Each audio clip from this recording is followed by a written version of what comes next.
I'm a local hippie. And today we're going to be talking about a book I just finished. We're going to be talking about Crossroads by Laurel Hightower.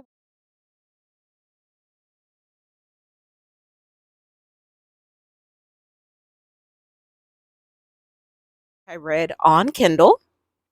It's a very short book. It was just under 120 pages, 111 pages to be exact in the Kindle edition. I rated Crossroads 4 stars. It was really, really, really good. I think this review is going to be a little spoilery. So if you're not into that, then hey, I just want to talk about it. So, this book is very eerie. And to start, I'm just going to give a general synopsis of it. It's basically a story about a woman whose only child has passed away. And we start the story 2 years removed from his death. And she is still in the throes of grief. She's visiting this makeshift grave she made for him. You know, this person isn't buried there. You know, they're buried in a cemetery somewhere or they've been cremated or whatever, but their families just wanted to have a memorial for them at the spot where they were killed. And so that's what she does. She makes this makeshift grave for him where he was killed. And it was like this terrible accident. He was driving, and I guess he didn't. I think it tells us that he didn't have his seatbelt on.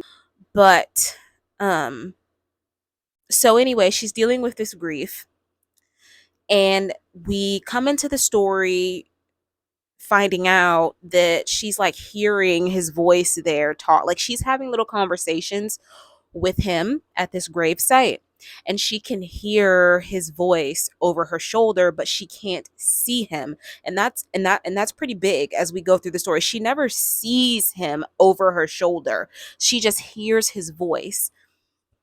And so she begins by like cutting herself at the grave by mistake, or she cut herself at work and she's bleeding on the makeshift grave. And she's like, okay, cool, not noticing that after she bled over the grave, her she can hear her son's voice very clearly. So this kind of happens as she's dealing with the grief, and it's very close to the anniversary of his death. And so eventually she realizes, hey, every time I bleed over this grave, I keep hearing his voice more clearly. But it's not until she's watching an episode of like Ghostbusters or something on Netflix one night where she can't sleep that she realizes, like, maybe I need to be shedding blood. Maybe that's the correlation here. And she only reaches that realization because her son starts appearing at her window. Her son starts appearing at her window, right? And so eventually she comes to the conclusion that she needs to be shedding blood to conjure her son's image up. She never makes a deal with the devil, and what kind of pushes her to do this outside of seeing her son is that in the episode it was talking about a blues musician who made a deal with the devil at a crossroads to get his legendary musical skill. But she never makes a sacrifice or anything like that. But like, she doesn't realize that by shedding blood, and she starts doing it on purpose at this grave, she's making this deal, but it's like it's not finished. Everybody knows, like, a deal with the devil or whatever you want to say isn't finished until you give your soul. And so her son keeps coming to her, but over this time, as he's coming to her, he's becoming weaker and weaker and more frail and more ghostly and skeletal, very small, very inconsequential in nature. And to the point where he starts to plead with her, like, Mom, whatever you're doing is not enough. You need to do more. He's telling her she needs to do more. Before he tells her she needs to sacrifice her life, he's telling her, Mom, you need to do more, more, more. I'm scared. Like, I don't want to be here. I don't want to go back wherever I am. It's dark. I don't like it. You need to do more. So she cuts her finger off. He comes back the next night because he comes at a certain time at night. Nothing's better. And he's like, Mom, You need to do this. You know what he's telling you. You know what he wants. Give it to him. I'm scared. And she decides that she's going to take her life for her son. But the thing is, it's not her son asking her to do that. This is not her son asking her to take her life. And the still small voice that is her son, and it's screaming out, "Mom, no, mom." Every time she's at the grave going to make sacrifices, he's screaming and she's not listening. She's listening to this immediate like apparition, whatever it is, telling her, you need to sacrifice yourself for me. You need to take my place. He literally comes out and says that at one point in the story, and I'm like, "Ma'am, come on. You know your son. You're talking about how you know your son. Then you should know your son. No son ever would tell their parent, 'Hey, take my place.'" Okay? All right. I don't think that your kid would be like, "Hey, trade places with me." You know what I mean? If they love you. You know what I mean? And so she ends up taking her life. And just as I had suspected, because throughout the story, she has this boyfriend and she starts seeing him.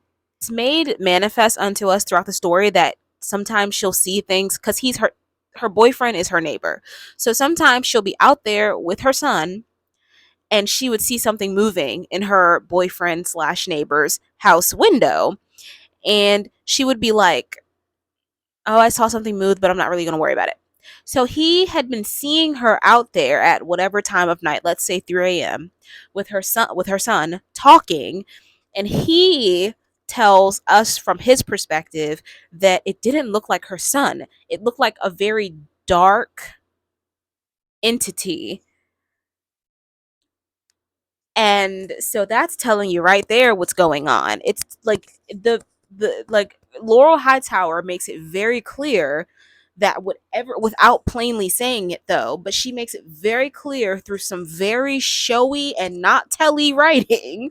She makes it very clear that this is not her son, that this is some dark entity that's wanting her to take her own life under the guise of it being able to bring back her son. That told me that that voice crying out was her son, and that entity which she was standing with all that time, and the entity she had sacrificed herself for, was not her son. It was just a demonic force wanting her to kill herself.